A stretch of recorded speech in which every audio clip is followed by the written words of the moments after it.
नमस्कार, मैं हूं मोहम्मद आसिफ और आप देख रहे हैं एसपीएन 9 न्यूज। आज संसद में फिर से एक बार हंगामा मचा।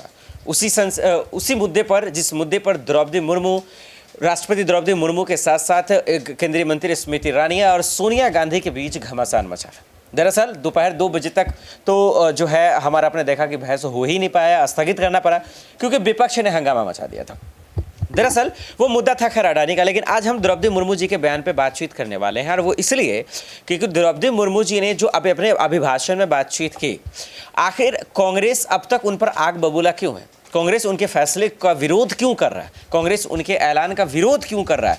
अब इसको थोड़ा सा बारीकी से समझिए, फिर आपको एहसास होगा कि दरअसल द्रौपदी मुर्मू जी के विरोध का ये वजह हुआ ये कि अभी जो मोदी सरकार का जो अंतिम आपने देखा कि अंतिम पूर्ण बजट आया है, उसमें हालांकि सोनिया गांधी ने साफ शब्दों में कहा कि ये गरीब विरोधी बजट है। उसके बाद उससे पहले बजट आने से पहले द्रौपदी मुर्मू जी का एक लंबा सा जो है भाषण आया, संबोधित हुआ, 1 घंटे का आसपास का था। उसमें आपने ध्यान दिया होगा तो वो मोदी सरकार के कामकाज की तारीफ कर रहे हैं, अर्थव्यवस्था की तारीफ कर रहे हैं कि वो पटरी पे है, देश विश्व गुरु बन रहा है। ये तमाम चीज़ वो कहते जब नजर आई, किसानों की भी बात की, बेरोजगारों की भी बात की, तो उसके बाद जो है कांग्रेस का खून खौल गया और कांग्रेस ने कहा कि इस तरफ से शशि थरूर के साथ साथ और भी बहुत सारे नेताओं ने कि ये राष्ट्रपति जी हैं या बीजेपी के नेता हैं। और वो इसलिए उन्होंने कहा कि भाई साहब ये मोदी सरकार एक नेता की तरह बयान दे रही हैं। अब अर्थव्यवस्था सबको पता है जीडीपी माइनस में है, अर्थव्यवस्था लुढ़क रही है, फिर उनको कैसे तारीफ दिख रहा है, देश विश्वगुरु बन रहा है, किस सेक्टर में बन रहा है।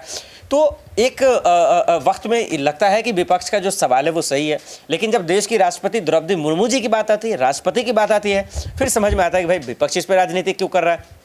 तो ऐसे में अब राष्ट्रपति का एक्शन विपक्ष पर क्या होगा, ये बहुत बड़ा सवाल रहेगा जो देखना पड़ेगा कि आने वाले वक्त में क्या जो है खास करके देश के राष्ट्रपति द्रौपदी मुर्मू जी का कोई एक्शन होगा। क्योंकि जब स्मृति ईरानी उंगली दिखाकर सोनिया गांधी से उसी संसद में जब बात कर रही थी तब तो कुछ हुआ नहीं था, हालांकि कुछ एक्शन भी नहीं हुआ था। तो क्या अब विपक्ष को कोई जवाब द्रौपदी मुर्मू जी की तरफ से आएगा या फिर बीजेपी वर्सेस कांग्रेस की लड़ाई जो है सियासत तक ही थम जाएगी, ये एक बड़ा बात रहेगा। दर्शकों, आपको क्या लगता है कि द्रौपदी मुर्मू जी का विरोध क्या वाकई में कांग्रेस सिर्फ और सिर्फ ड्रामा कर रहा है? हमें कमेंट कर जरूर बताइएगा। आज के लिए इतना ही, मुझे दीजिए इजाजत और आप देखते रहे एसपीएन 9 न्यूज। नमस्कार।